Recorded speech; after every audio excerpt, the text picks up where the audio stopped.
Kaval. A small village in western Uttar Pradesh. A little less than 12,000 people live here. The two major communities that form the population have been residing peacefully for decades. In fact, most of India had not even heard of this nondescript village till a few weeks back. This kind of communal violence in a place which had no history of a communal violence is really sad. And the deaths are also sad. But in a matter of few hours, Kaval became the epicenter of one of the worst communal carnages. At this moment, I'm standing right between the Kaval village and the Malikpura village. These are the locations and the particular points where the initial incidents which led to the Muzaffarnagar violence took place, while the locals fear that the politicians led this entire vicious circle of violence. There are also local policemen who have been deployed here for law and order, who feel it is only the politicians who provoked and in fact instigated violence in Muzaffarnagar. The same men and women were baying for one another's blood, and the state administration shamelessly fanned the flames. 48 innocent lives snuffed out, 55,000 people forced to leave their homes out of fear. हमारा जो मतलब मेले में हादसा हुआ, मार काट हुई, हमें भी डर लगने लगा। दो चार लड़कियों की इज्जत लूट ली, हम अपने बच्चों को लेकर आ गए, सभी कुछ हो जाएगी। हमारे बच्चे, एक लड़के का नहीं पता हमारे कहाँ है, बड़े काशिम लड़का है हमारा।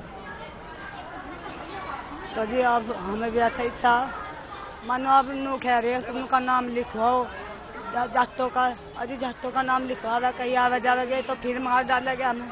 जी गाँव में हम जाना नहीं चाहते बिल्कुल भी, हम ये सोच रहे हमारा भी यही कोई कहीं गुजारा हो जाए। And this was not the job of one man or one party. In a pre-election year, a riot, a massacre, polarizes states and serves political agendas. What is bad about this that a cross-religious alliance like the Jats and the Muslims has been broken, because that will have serious implications for UP in the future.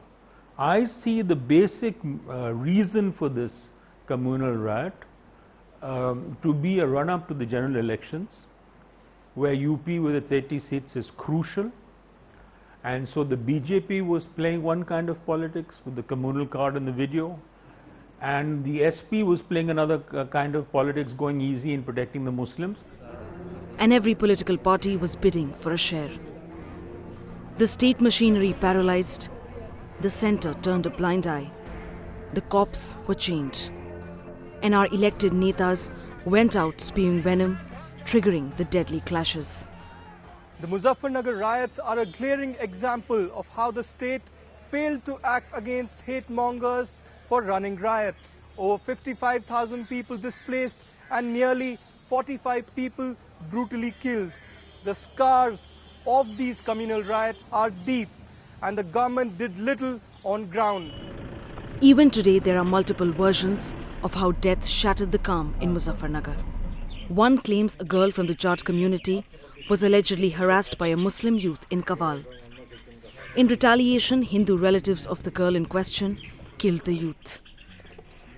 The two brothers were then allegedly lynched by a mob when they tried to escape. जब उन्होंने बात करी हमारे बच्चों पे, तो आगे से जो चार आए आदमी उन्होंने जो घेरे, उनमें शाहनवाज भी शामिल था, और शाहनवाज जो घायल हुआ उन्हीं के हथियारों से हुआ, हमारे बच्चों को कोई हथियार नहीं था। वो 26 तारीख की घटना थी, 27 तारीख की घटना जो मारपीट जो मर्डर हुए सचिन और गौरव के, ये 27 तारीख की, 27 तारीख और तीनों एक ही दिन में हुए थे। तीनों को एक ही दिन में हो गई। कितने टाइम का फर्क था दोनों के बीच में? ये दो घटनाएं थी, एक ही टाइम पे हुई थी तीनों की? दोनों झगड़ा जो हुआ वो सब एक ही साथ थे।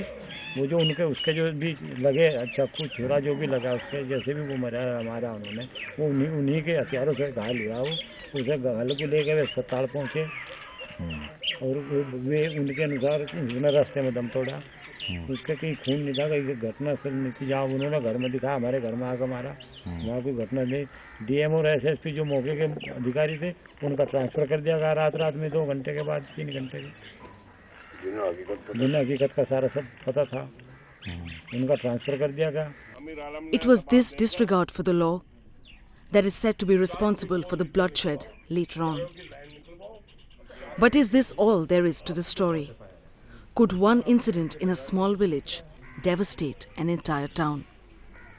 And that atmosphere was created by political parties, and in particular the SP and the BJP. The SP thought that if it defended Muslims, it would get more solid support from the Muslims, and therefore it lay low, apart from inflammatory speeches made during the Mahapanchayat, where about 1.5 lakh people came. But the BJP really fomented the riot.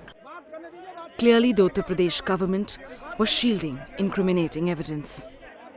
The equilibrium had now gone up in flames. The army was on ground, first to enforce a curfew and then to restore law and order. But what about the local policemen? Why were they unable to control the riots? A large number of the police officers we spoke to said that they had no clear instructions from their seniors on how to deal with this situation on the 7th, despite there being tension in the area. They were scared to take any initiative on their own, as this could have led to direct consequences on them directly. Shockingly, the violence in Muzaffarnagar district happened here despite the presence of the state DGP in the very same district. We soon found the answers, and the devious plot was revealed. First, listen to this senior Uttar Pradesh police official, a station house officer, confessing on tape how it was all working to a plan. पर sir police sir control नहीं कर पाई, मतलब army को बुलाना पड़ गया।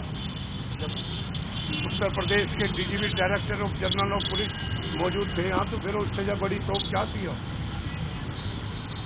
वो तो बाद में आए ना सर, डीजीपी साहब को तीसरे चौथे में आए उससे पहले से ही तैनात थे। अगर आज पंचायत होने जा रही तो वो पहले ही दिन से यहाँ मौजूद थे। तो किसकी सुन रहे हैं सर? पुलिस सुन रहा, पुलिस की कौन सुन रहा? जब पुलिस का मैंने बताया प्रमुख यहाँ बैठा हुआ, जैसे दिल्ली में पुलिस आयुक्त रहता, सबसे बड़ा मालिक है नहीं? हाँ जी, हाँ जी। और वो ऐसे ही यहाँ डीजीपी था। हाँ जी sir. Director general of police Uttar Pradesh. हाँ। उससे बड़ी तो कोई नहीं थी। हाँ, वही पहले दिन से यहाँ मौजूद थे गेस्ट हाउस में। हाँ। और जिस दिन ये कांड हुआ, हम तो थे नहीं। हाँ। लेकिन सारी पुलिस को पता, वो यही मौजूद थे। हाँ। और फिर भी सब कुछ हो गया।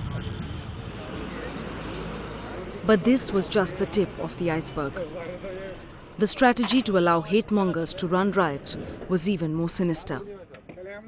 बट इसको रोक भी नहीं पाया ना, फिर इसको थोड़ा सा मतलब टाइट हो जाते, थोड़ा स्ट्रिक्ट होते तो कोई अधिकार नहीं था। टाइट कौन करेगा? है ये किसी को अधिकार नहीं था।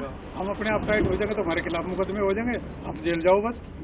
खाली आदेश नहीं थे, खाली आपसे कह रहा हूँ आदेश ठीक तरह से ठोस कदम कुछ उठाए नहीं थे, ये मतलब उसको टाइट किया रोका जाए। तो ये आदेश होता है प्रशासन को, पुलिस को, भाई ये किसी पे रेलिंग वही फोर्स लगा दिया गया, कहीं आगे टैक्स बढ़ेगा नहीं। पुलिस भाई गोली मारने का आदेश है, अगर कोई आगे बढ़ा गोली मारने का आदेश कर दो, फलाना कर दो, फुटेज दिखाने के लिए कोई आगे नहीं बढ़ता है, डराने के लिए मुझे कोई आदेश नहीं। The deathly silence in Kaval village is a testimony of the inaction, the apathy, and the nefarious designs to propagate violence. जैसे वहाँ 4 आदमी मार गए, फिर 4 आदमी मारने के बाद में तो जैसा हाउला में चेक मार लिए, घेर लो, तो जैसे हम अपने बच्चे को लेकर निकल कर भाग लिए, वहाँ से लेकर खेतों घुस लिए, फिर हम अपने पता नहीं, फिर हम यहाँ पे आके फिर हमें साथ दिया, क्या लगा आओ तुम्हें वहाँ लेके चलो। Well, right here in the interiors of Muzaffarnagar, people were hiding in similar sugarcane fields where we are standing for at least 3 to 4 days. Now, when the curfew has been revoked, army has been sent back to the barracks. Still, these people, in whose memory those very horrific incidents are still very graphic, are scared to go back into their own villages, into their own houses, into their own fields to work, because they just can't trust the local administration. There is a huge trust deficit, and it's not only the allegations of the common people.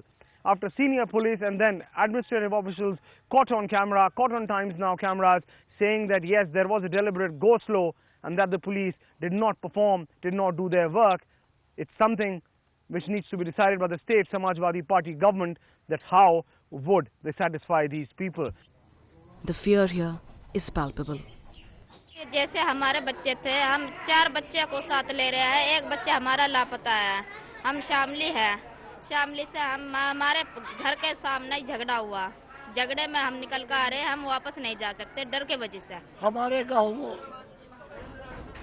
4 लोग बल्लम भाले रवाल और बंदूक ले रुके था, ले लो ले लो ले लो ले लो। हम डर के मारे कोठों चढ़ गए सारे, वापस नहीं जाना चाहते हम मौत के घर में नहीं चाहते जाना। वो कभी भी वार कर सकते हमको, जो हमारा प्यार करा था वो भी हमारा दुश्मन बन गया।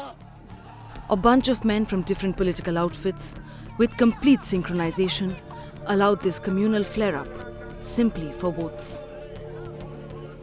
आप मुझे बताएं कि यहाँ पर कर्फ्यू था लगभग 10 दिन के लिए, आप किसको जिम्मेदार मानते हैं? सरकार दोषी है। सरकार को जिम्मेदार मानते हैं? सरकार दोषी है, जनता करोड़ों सरकार का यहाँ, सरकार का हाथ है इसमें। अगर सरकार ऊपर आदेश करे तो शासन को कुछ भी ना होता है। अच्छा, तो सरकार को पहले से ही जब शुरुआत में हुआ था 27 को 30 को, तब संज्ञान लेना चाहिए था। उनको यहाँ मिलिट्री लगानी चाहिए थी, मिलिट्री लगानी चाहिए। उन्होंने पता नहीं बाद में मामला हो रहा, उन्होंने कोई डिसीजन लिया। जाने बच सकती थी अगर अखिलेश यादव का जाना तो कितने 1000 आदमी मर गए, लोग बेघर हो गए। अच्छा, that is the sentiment of the common shopkeeper, in fact a common man of Muzaffarnagar. These deaths for them are mere statistics, numbers that they hope would translate into electoral gains. But how could a state allow this to happen? How could the policemen look away as the dance of death continued in the heart of a town? The common people of Muzaffarnagar, Shamli and then the nearby districts just don't know whom to trust. The local administration, they say, is just doing the lip service, and the question is now on to the Uttar Pradesh state Akhilesh Yadav government to take action.